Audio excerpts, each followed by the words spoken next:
Yun guys, itrim natin ito guys para gumanda yung kanyang mga sanga. Ayan o. Tingnan mo, ang dami na niyang mga sangang hindi magaganda. So itrim natin ito guys. Ayan. So ito yung itsura niya. Hindi pa siya natitrim.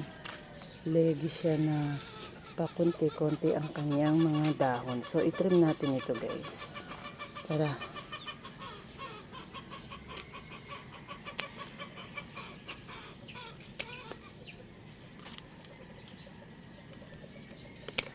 Alisin na natin yung mga sanga niya sa baba. Ito. Ayan, yung mga maliliit na sanga na. Ayan. Ang pangit niya. Tignan. So, kailangan nating pagandahin ito. Pagandahin natin sa pamamagitan ng pagtitrim dito. Ayan. Although may mga bulaklak siya, pero hindi kagandahan yung kanyang sanga. So, kailangan nating itrim para lumabas yung kanyang ganda. So, ayan.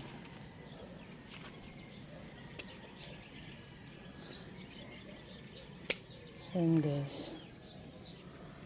Ito kahit may bulaklak guys, trim natin. Para ngayong blooming season ay lalo siyang gumanda.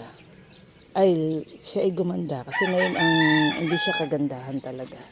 Ayan. Hindi siya kagandahan guys. Dahil ang dami niyang hindi magaganda. Ayan. So putulin na natin guys ito. Hindi kagandahan yung kanyang mga sanga. Ayan oh.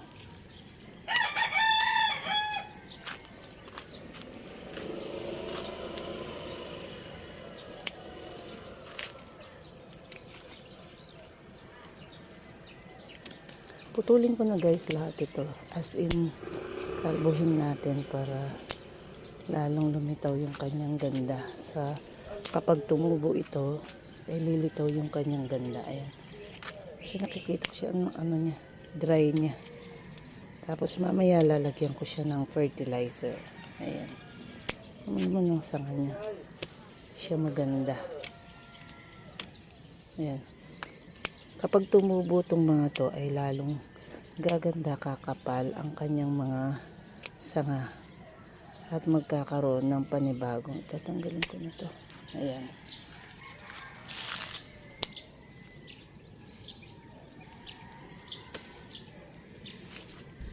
Ngayon tignan natin kung may makukuha akong pang ICU dito sa aking mga naputulan. So mamaya picturean ko guys kung ano na yung itsura.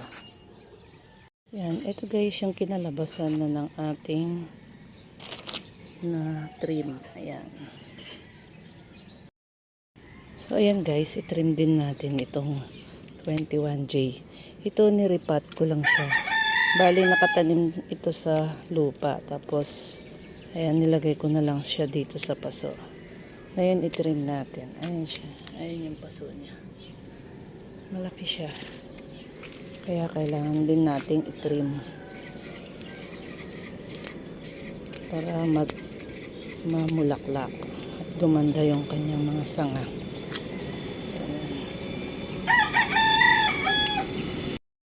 So ito yung next na ititrim natin.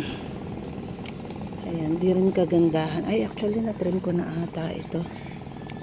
Natrim ko na pala ito. Ayan. So ayan, umuusbong pa lang yung kanyang mga dahon. Natrim ko na to. Trim ko na ng isang araw. Ayan yung pinagputulan. Nilagay ko lang sa gilid. Pero not sure kung tutubo ito guys. Pero ayan. Kurutin natin dito. Ayan. Kurutin na lang natin yung sa kanyang dulo. Ayan. So natriman ko na to. Waiting na lang na tumubo ito guys. Ayan. So ano pa natin yung mga iba.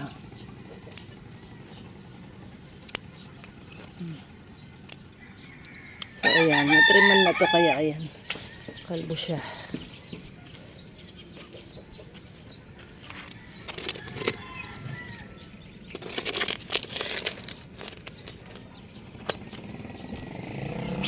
So ang next natin iti-trim ay ito.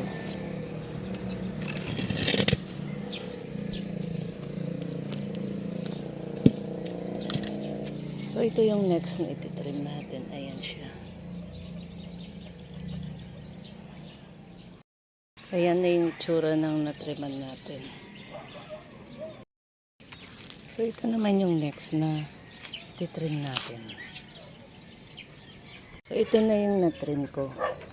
Pinalis ko yung mga pinaglagyan ng bulaklak tsaka yung mga ibang dahon na sira. Pero konti lang yung natrim ko sa kanya. So ayan siya. Ayan si tricolor. Tanggalin ko lang yung mga natuyong dahon sa kanya. Ayan, dami yung ay dahon, bracts, ayan. Maraming mga natuyo. Tapos ititrim ko lang siya ng konti. Ayan guys, nagtrim na rin ako ng ito. Try kong i-ICU ito, i-propagate. Ayan, yung itsura ni tricolor ngayon. Ito guys, siguro itatanggalin ko na lang yung mga iba. Konti na lang yung tatanggalin ko kasi ang dami niyang bulaklak ngayon. So ayan.